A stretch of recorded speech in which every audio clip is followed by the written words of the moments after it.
Hello, this is Paul Mackey, continuing my new streak of 2 episodes a week. We finally have snow here in early January, and it's about to get cold. Wind chills in the 20s below zero on Sunday and Monday. I don't work either of those days, so there's a chance I'll be huddled with Darcy and whatever pets we can gather, and we'll watch some things. Probably track 3 of The Muppets Mayhem, at least. All of my recent DVD box set acquisitions have arrived, 7 complete TV series to add to an 8th I already had planned to come up soon. But, as I keep saying, I've got to finish other shows before I can launch any new ones, so today I'll do Gravity Falls Season 1, Episode 10, Fight Fighters, which originally aired September 14th of 2012. My brief summary: Dipper continues to be jealous of Robbie, but this time Robbie notices. Robbie teases Dipper with a potential phone call to Wendy, and Dipper knocks the phone away, accidentally smashing it. Robbie challenges Dipper to a fight at 3 o'clock, and Dipper tries desperately to figure out what to do. Dipper sees an apparent cheat code on the side of the Fight Fighters cabinet at the Gravity Falls arcade, and when he tries it, the machine explodes and asks him to choose his fighter. Dipper chooses Rumble McSkirmish, and the character bursts forth into reality. Dipper convinces Rumble that Dipper's story parallels Rumble's game's backstory, including allowing him to assume that Robbie killed Dipper's father. After Rumble attempts video game violence in real life, Dipper realizes he needs to stop Rumble and winds up fighting him himself. Dipper and Robbie agree to just have a private rivalry whenever Wendy isn't looking. Oh, and Mabel tries to cure Stan of his acrophobia.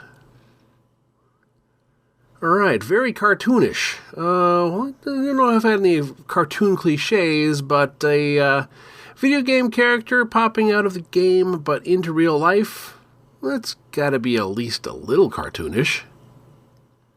My favorite line: I don't know, Dipper. Teenagers are dangerous. Those hormones turn them into, killing machines. Really? Oh, yeah, dude. My cousin Reggie got in a fight with a teen once. The guy broke, all his arms, all his legs, and I think killed him or something. I don't know. Me and Reggie were just talking about it. And now we'll do Who Is. Zach Paez wrote this episode. It looks like earlier in his career he was sort of an all-around utility crew, acting as background player on shows that he was also crew on, in short films, The Midnight Show, and Drunk History. He was also a segment producer, writer, and actor for Tosh.0.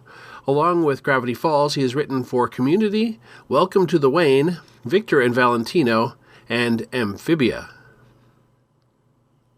So what worked? Visually, the concept looked great. Rumble McSkirmish looked like a 2D character popped into a 3D world that I was then watching in 2D. Anyway, it was all appropriately colorful and flashy. I also appreciated that Waddles got continuity into the next episode. After Mabel made such a big deal of him last episode, I think it would have been a bit off for him to be consigned to the inter-episode void. Lastly, I think it was a great idea for Robbie to notice and respond to Dipper's interest in Wendy.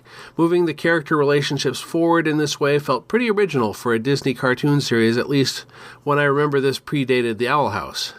And, of course, I could relate to having a rivalry with another guy for a girl's attention when the girl was entirely unaware it was even an issue. What didn't work? Well, I've never been much into fighting games, and that's probably why I wasn't as into this episode. I checked with other family members who have watched the whole series, and they both agreed. Not the best episode, and also probably because we aren't fans of the game genre. This episode did good for moving along the conflict between Robbie and Dipper, but it was otherwise a bit of a slog getting through the main gimmick of the episode. Things to ponder. That was a pretty major result from some apparently random graffiti. Who put it there? Next time is Season 1, Episode 11, Little Dipper. Happy hunting! You've been listening to the One Idjit's Thoughts On podcast, produced by Paul Mackey in association with Nimlas Studios. Any short clips of audio from shows is included under fair use for commentary purposes, and copyright for that content remains with its original copyright holders. The theme song is Too Good by Jack Mangan and is used by his generous permission.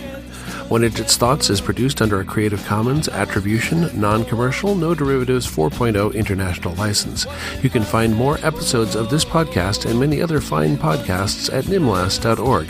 You can contact me by emailing idjitcastpodcast@gmail.com or commenting on episodes at nimlas.org. Let's make our own memories. Frankly, I'm a little surprised that Stan didn't already have an insert coin console at the Mystery Shack.